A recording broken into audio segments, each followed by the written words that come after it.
the big change will be that I think the regulator will expect us to deliver products that are going to work. So it's kind of on us, whereas it used to be, oh, send out documentation. If there's a clause in there that the client doesn't read, well, more fool them. If it doesn't, if the product doesn't respond to them, well, hey, we sent them the clause. I don't think that's good enough nowadays. I think it's on us. We have to make sure the products are going to work. That's where, to my mind, that's the right brain bit. We have to be talking to our customers, truly understand what they need, and then make sure we're doing our job so that actually when something does go wrong, they are looked after. That's kind of the whole point. So, question for you on that point.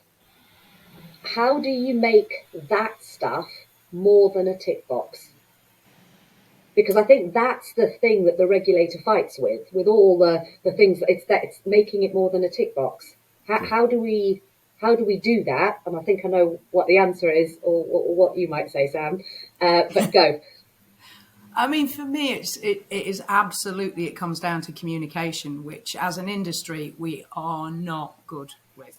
Because we think we're communicating by giving all of this information.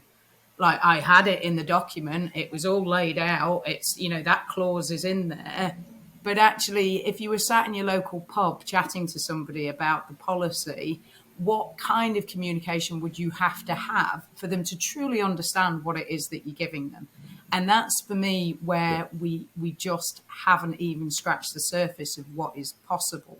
I mean, when we went to launch Stella in Australia, because we'd done a media partnership with Bauer, we had access to a panel of, I think it was about 60,000 women that we could do market research with before we brought the product out.